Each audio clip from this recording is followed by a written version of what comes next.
പ്രാണാലയ പ്രണം. തുളിച്ചത് വിട്ടൽ. നെഞ്ചിന്റെ ഈ ഒരു ഭാഗത്തായിട്ട് പുകച്ചിൽ തോന്നുക, കുറച്ച് ഭക്ഷണം കഴിക്കുമ്പോഴേക്കും നമ്മുടെ വയറ് വീർത്തതായിട്ട് തോന്നുക, പിന്നെ നമ്മൾ ഏമ്പക്കം വരുമ്പോഴേക്കും ഒരു ബാഡ് സ്മെല്ല് അല്ലെങ്കിൽ ഒരു പുളിച്ച ദ്രാവകം മുകളിലേക്ക് വരിക, ഒരു ഹെവിനെസ് ഫീൽ ചെയ്യുക, തുടർച്ചയായിട്ട് ഡ്രൈ കഫ് ഉണ്ടാവുക, അല്ലെങ്കിൽ തൊണ്ടയിൽ ഒരു ഇറിറ്റേഷൻ, അത് കിച്ച് കിച്ച് എന്ന് നമ്മൾ പറയില്ലേ, അങ്ങനെ ഒരു ഫീൽ ഉണ്ടാവുക. ഇതൊക്കെ അസിഡിറ്റി അല്ലെങ്കിൽ ആസിഡ് റിഫ്ലക്സിന്റെ കാരണം കൊണ്ട് ഉണ്ടാവുന്നതാണ്. ചിലർ ഈ തുടർച്ചയായിട്ട് ഡ്രൈ കഫ് വരുമ്പോൾ പറയണം, അപ്പോൾ എനിക്ക് ഭയങ്കര കഫക്കെട്ടാണ്, എനിക്ക് അതിനുള്ള മരുന്ന് തരണം എന്ന് പറയും. നമ്മൾ ചോദിച്ചു വരുമ്പോഴാണ് മനസ്സിലാവുക ഇത് അസിഡിറ്റിയുടെ കാരണം കൊണ്ടാണെന്ന്. അപ്പോൾ എന്തൊക്കെ നമ്മൾ ശ്രദ്ധിക്കണം, അതായത് എരിവ്, പുളി, മസാലകൾ ചേർത്ത് ഹെവി ആയിട്ടുള്ള ഭക്ഷണം നമ്മൾ ഒഴിവാക്കാനായിട്ട് ശ്രദ്ധിക്കുക. പെട്ടെന്ന് ദഹിക്കുന്നതായിട്ടുള്ള ആവിയിൽ വേവിച്ച് ധാരാളം പച്ചക്കറികളും ഇലക്കറികളും ഒക്കെ അടങ്ങിയിട്ടുള്ള ഭക്ഷണം ഉൾപ്പെടുത്തുക. അപ്പോൾ പച്ചക്കറികളിൽ ഏതൊക്കെ നമുക്ക് കഴിക്കാം, അതായത് വള്ളിയിൽ പടർന്നുണ്ടാവുന്ന പച്ചക്കറികളെല്ലാം തന്നെ അസിഡിറ്റിക്ക് വളരെ നല്ലതാണ്. അതായത് പടവലങ്ങ, പീച്ചിങ്ങ, കോവയ്ക്ക, കുമ്പളങ്ങ, വെള്ളരിക്ക, മത്തങ്ങ, ഇങ്ങനെ പറഞ്ഞ പച്ചക്കറികളെല്ലാം വളരെ നല്ലതാണ്.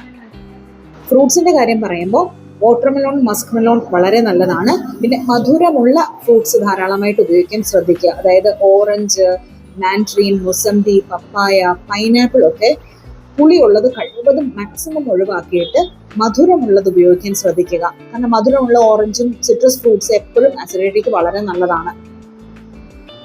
എരിവിനായിട്ട് കഴിവതും മുളക് പൊടിയുടെ ഉപയോഗം കുറച്ചുകൊണ്ട് പച്ചമുളക് അല്ലെങ്കിൽ പച്ച കുരുമുളക് ഉപയോഗിക്കാനായിട്ട് ശ്രമിക്കുക. നമ്മുടെ പൾസസ്, ലെൻറ്റിൽസ്, ചെറുപയർ, കടല തുടങ്ങിയവ 6 മണിക്കൂറെങ്കിലും കുതിർത്ത് വേവിക്കുമ്പോൾ അതിലേക്ക് കുറച്ച് കായോ അല്ലെങ്കിൽ അയമോദകമോ ചേർത്ത് വേവിക്കാൻ ശ്രമിക്കുക. 2.5 ലിറ്ററെങ്കിലും വെള്ളം കുടിക്കാനായിട്ട് ശ്രദ്ധിക്കുക. അത് ഒരുമിച്ച് ഗൾപ്പ് ചെയ്ത് കുടിക്കാതെ സിപ്പ് ചെയ്ത് കുടിക്കാനായിട്ട് ശ്രദ്ധിക്കുക. മല്ലി, പെരിഞ്ജീരകം എന്നിവ ഇട്ട് തിളപ്പിച്ചതോ കമോമില്ല ടീ ഒക്കെ ഇതിന് വളരെ നല്ലതാണ്. ഇൻഫ്യൂസ്ഡ് വാട്ടർ, അതായത് നമ്മൾ കുറച്ച് നേരം ഒരു 1-2 മണിക്കൂർ നമ്മുടെ വെള്ളത്തിൽ നമ്മുടെ വെള്ളരി, സലാഡ് വെള്ളരിയുടെ സ്ലൈസസ് അരിഞ്ഞിട്ടത് ഉപയോഗിക്കാം. പുതിനയില, മല്ലിയില ഇവയൊക്കെ ചതച്ചിട്ടിട്ട് നമുക്ക് ഉപയോഗിക്കാം. തൈരിന്റെ ഉപയോഗം ഫ്രഷ് ആയിട്ടുള്ള തൈര് ഉപയോഗിക്കാനായിട്ട് ശ്രദ്ധിക്കുക, പുളി കുറഞ്ഞ തൈര്. പിന്നെ മോര് എന്ന് പറയുമ്പോൾ കറിവേപ്പിലയോ മല്ലിയിലയൊക്കെ അരച്ച് ചേർത്ത് ഉപയോഗിക്കുന്നത് നല്ലതാണ്. ഈ അസിഡിറ്റി കൂടുതലുള്ളവർക്ക് പച്ചമുളകൊന്നും ഉപയോഗിക്കാതിരിക്കുന്നതാണ് നല്ലത്. ലേശം ഇന്ദുപ്പും കൂടെ ചേർത്തിട്ട് മോര് ഉപയോഗിക്കുക. പിന്നെ ഇറച്ചി, മീന് എന്നിവയുടെ ഉപയോഗം വരുമ്പോൾ ഒത്തിരി പുളിയും എരിവും ഒന്നുമില്ലാത്ത മീൻ കറി അല്ലെങ്കിൽ ചിക്കൻ കറിയൊക്കെ കഴിക്കാം. കഴിവതും ഉച്ചഭക്ഷണത്തിൽ ഉൾപ്പെടുത്താനായിട്ട് ശ്രദ്ധിക്കുക. ഒരു ഹെൽത്തി ഡൈജഷനാണ് എപ്പോഴും ഒരു ഹെൽത്തി ലൈഫിന് നല്ലത്.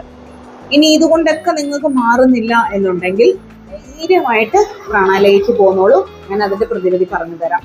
So for more details and consultation please contact the below number.